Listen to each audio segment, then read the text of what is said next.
Alors, salut, bonjour à tous, je suis ici avec Hussein. Salut Hussein. Salut. Alors, petite mésaventure ici, pour pas dire grosse mésaventure. Plutôt une grosse mésaventure, effectivement. Comme on peut constater, tout s'est effondré.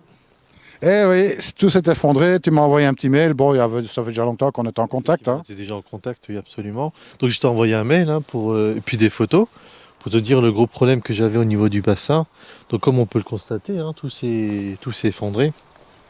Alors bon, on va partir déjà par rapport au départ, c'est-à-dire, bon, mensuration du bassin, volume.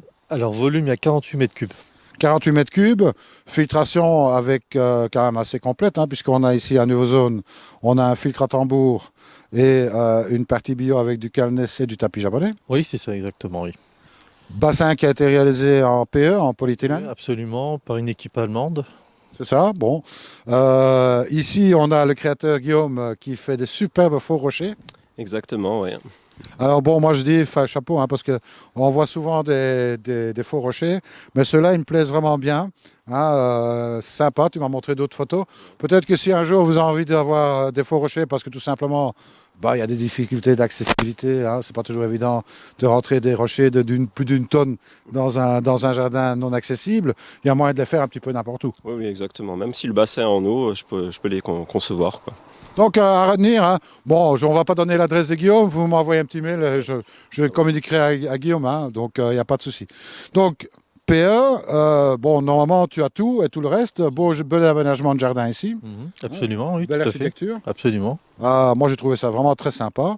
Et puis, bon, ben voilà, tu m'envoies ce machin-là. Il y a des faux rochers ici autour. Ce sont des rochers qui pèsent maximum 30-40 kilos, on va dire. Pour les plus petits, les plus grands, plus de 100 kilos quand même. Bon, 100 kilos, c'est que dalle par rapport à du vrai rocher. Rocher, absolument. Alors, du vrai rocher qui aurait pu être... Voilà, là-bas, c'est du vrai rocher, la porphyre, qui pèse vraiment. Là-bas, il y a 500-600 kilos de rocher là-bas. Bon, là, ça ne s'est pas encore effondré. Oui, absolument. Mais bon, avec un peu de temps, il y aura peut-être moyen d'y arriver. Que t'en penses-tu?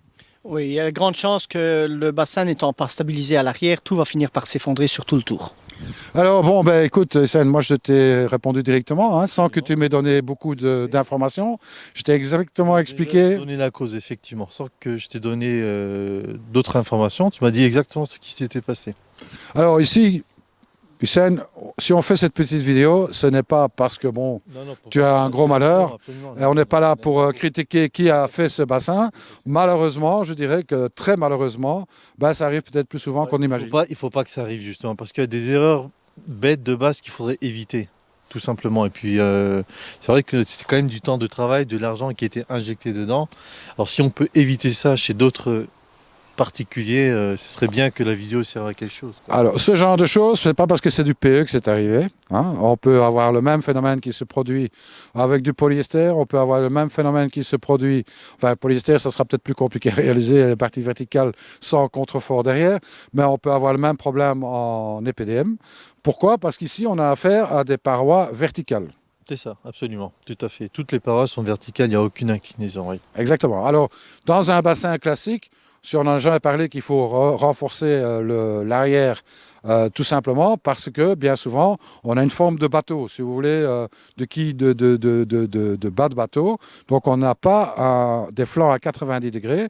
Cette pente va faire en sorte qu'on a moins de risque d'effondrement quand on le creuse sans toucher autour du bassin.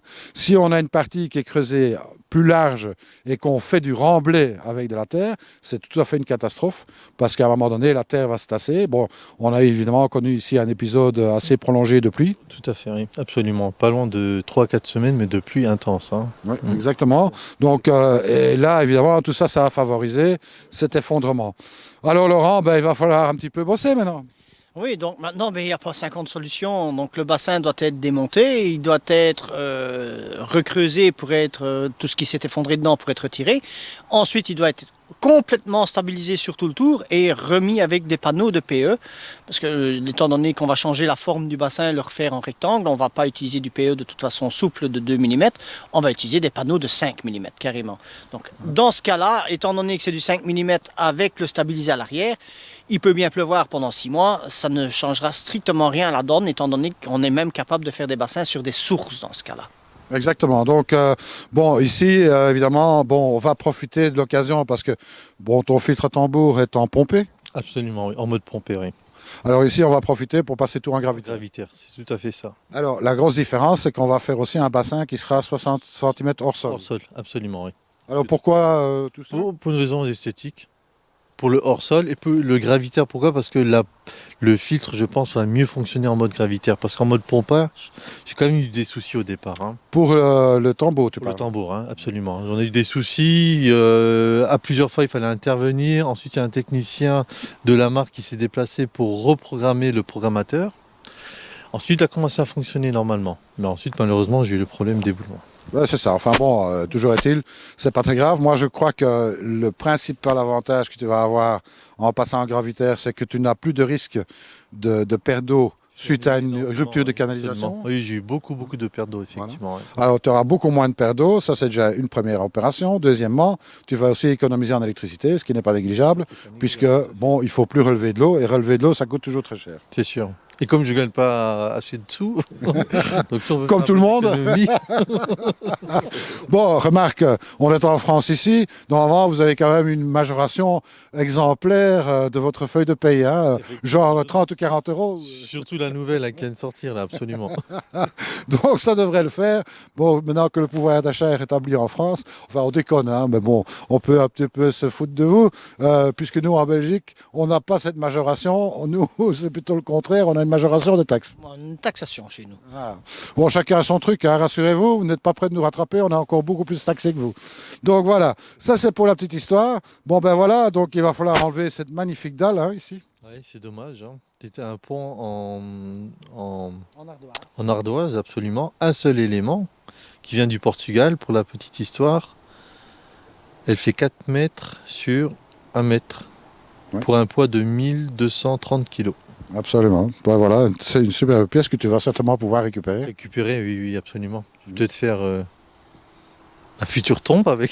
En faire des pas carrément dans la pelouse, il suffit simplement de la tronçonner. Non, je sais, je vais la mettre en arrière du bassin. Alors Hussein, de toute façon, bon, maintenant ici c'était pour présenter un petit peu la catastrophe et quand même faire une petite mise en garde pour les gens qui font certainement construire par des professionnels, parce que c'est un professionnel qui Ah, le tout fait. à fait, oui, oui, absolument, absolument. Donc ça, c'est le genre de choses qu'il faut certainement pas lésiner sur un peu de béton pour faire la ceinture, parce que sans ça, ben voilà, on arrive à des situations pareilles qui sont absolument désagréables.